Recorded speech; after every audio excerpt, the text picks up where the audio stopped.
Hey everyone, Cithryth here with a special video for you. You know I love roguelikes, and there's one I've been following for a while in particular, and today, October 24th, Sproggiwood is finally available on Steam. And one of the great developers at Freehold Games, Brian, was kind enough to do an interview with me about their new game. We talked about how Sproggiwood evolved into what it is today, and the difficulties of game design. So without further ado, here is the interview. This is a question that I always wonder about with games. So for Sproggiwood, which came first, the story or the plot elements? Like, did you decide we're gonna do a roguelike again, or were you like, I want to do this story, and then it became a roguelike thing? It depends on the game for us, but for Sproggiwood in particular, we I like the Kairosoft games. I like the little casual like game dev tycoon and mall story tycoon. But after playing a few of them and getting past the novelty, I always wanted to have a little more player skill involved. I wanted something that was a little deeper.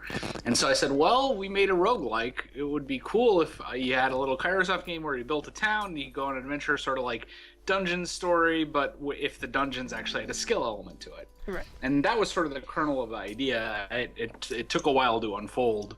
But we started that way, and the plot was built around the game versus sometimes like our contest entry Madball, it was thematic, and so we came up, well, we're gonna make a game, and there's a ball and there's a lady, and we sort of came up with the mechanics based on that theme. So I think you go either way. Specifically for Sproggiwood, the story was built around the mechanics. Okay, cool. So I know that it's supposed to be based on Finnish mythology. I don't know a whole lot about Finnish mythology. Yeah, it's more inspired by Finnish mythology. One of the members of our team is actually lives in Finland and is well versed in Finnish mythology, and she always goes, "Oh no, this is not Finnish mythology." But we sort of had read the big Kalevala, which is the Finnish mythological epic. Oh, okay, and yeah. We sort of drew inspiration from it. It is definitely not like a direct rendering of Finnish mythology, but it's definitely draws on different sources than like a Tolkien-based mythology. Right, yeah, definitely. And that's pretty cool. So I also understand that there was originally supposed to be a bit more to the village building aspect of the game. Yeah, well, we started like something like Dungeon Town, I guess, from Kairosoft, where it was sort of roughly 50-50, and we had it that way for almost 18 months, and it was a real challenge. We ended up with all the assets for a town building game that are actually in the game. I mean, you can go into decorating mode and upgrade and downgrade buildings, but it's all cosmetic. Right. What we found was that it's actually really, really challenging to balance that gameplay, because if there is even a little mismatch, the Kairosoft games work by making one of the aspects almost completely cosmetic. Like dungeon story, the dungeon crawling is actually completely cosmetic, essentially, right? You get a random reward. And we found that if you're trying to make both sides of this game mechanical, it's very, very easy to have one out of kilter. Right? The adventure mode feels better, and so you're annoyed when you have to go back to the town, and it feels like it's blocking the progress in the town, or vice versa. Right? One of them just feels like a blocker. I think it's possible to make a game that's well balanced between the two, but we're just a tiny team, and we found it to be really difficult. Yeah, I can understand that. It was a huge design challenge. It was a much bigger design challenge than we expected going into it. And we eventually we kept having playtests where people were like, "It's cool, but," or like, "I don't really see the focus. I don't understand the progression. The town feels weak, or the adventure feels weak." And 6 or 8 months ago, we said, "Well, let's try just focusing on the adventure mode and see what the response is." And so we flipped the town design so that you come to the world map first, which was a nice artistic centerpiece.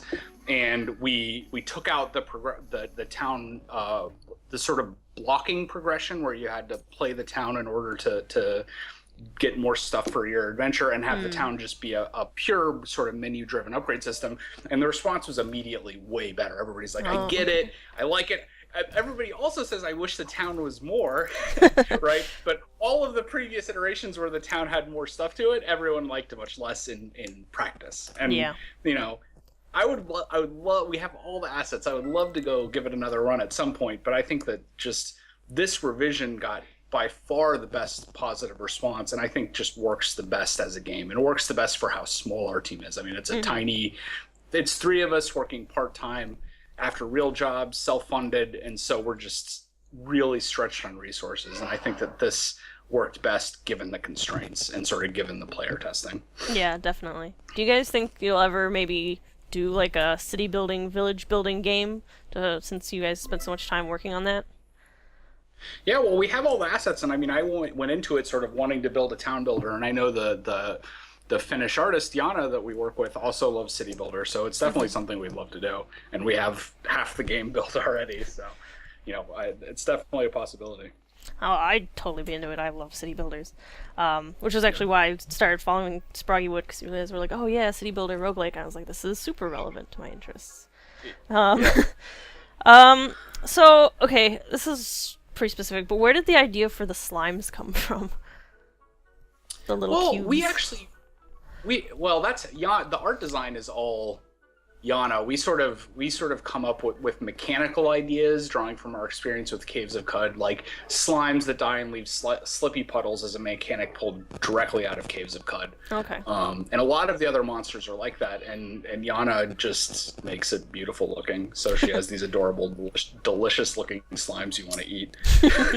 So that is all just Yana's masterwork of artistic direction. All right, cool. So you guys are just a really little team. Do you have any advice for people who are just starting to get into game design and game development and are just kind of doing it as a hobby like you guys are? Well, I mean, it depends on your goal, but if you really want to get creative work done, you know, the best thing to do is to do a lot of it. You know, you look at any instant success. You look at Rogue Legacy. I mean, you go literally anytime you say, wow, these guys are an instant success. Check yourself and go look at their actual history. And almost always, 99% of the time, you've got 8, 10, 15, 20 years of just completely anonymous work, right? Yeah. I mean, most people won't have heard of Caves of Cud. And Jason and I have been designing games together for something like 20 years at this point. Oh, wow. And you have not heard of any of them, right? and so, you know, I would say just work at it. Try to judge yourself fairly, right? Try to make incremental improvements, because anyone who you're looking at and saying, wow, these guys are awesome, I can never be like this. Look at those people's real history. They have been grinding it out for a decade, 2 decades, 3 decades to be able to make the work they want to make that really satisfies their personal, you know, taste around the things they're making. And I know that's true for us. I mean, we just have been doing it for an awful long time and just are sort of barely getting to the point where we're kind of happy with the things we're making a little. You know, I think if we went back now and started Sproggiwood again, you know, had another 2 years to do it, we'd do it completely differently, you know. But, you know, that's just the way it is. So I think for anybody looking to do creative work, if you would like to eventually get serious about it, the best thing to do is just make a daily habit of working on stuff. That to me builds the most value. Makes sense. So, building off of that, what is one thing that you think you would change about Sproggiwood if you guys had more time, more resources? God, we spent so much time on the town builder. I mean, there's no question that 18 months we spent struggling trying to get the roguelike and the town builder balanced. I would take that back and do you know, like controller support and an infinite dungeon mode and, you know, all kinds of stuff that would be nice to have. I mean, it was a huge sink of assets and time. And I mean, there's no question that was the biggest waste if we could do it all over again. That said, I don't know that we would have got to Sproggiwood without going through that, because we just, you know, we didn't come up with the Sproggiwood you're seeing is a lot different than our initial concept, and it just took many iterations of building it and putting it out to players and getting their feedback and saying, wow, this isn't working, why isn't this working, yada yada yada, dozens and dozens of times over 2 years to get it to the point where it is today. Makes sense. So, okay, last question. What is your absolute most favorite thing about Sproggiwood? Oh, I really like the simplicity of the design, right? A lot of the simplicity was surprising to us when we stumbled across it. Like the fact that items don't modify your stats, they just are a little effect, right? Like the unlock system for items where you pick them up in the dungeon and later you can buy them. I feel like that's a pretty novel mechanic, and there's a bunch of very small novel mechanics that I'm really happy with that we didn't go in saying this is the design. Those are things we discovered just by bashing our heads against design problems, right? Like we're having problems balancing the damage increment. How do we increment this weapon damage? And we would spend weeks and weeks changing the small increments of weapon damage until we said, let's just get rid of damage. Oh man, it works.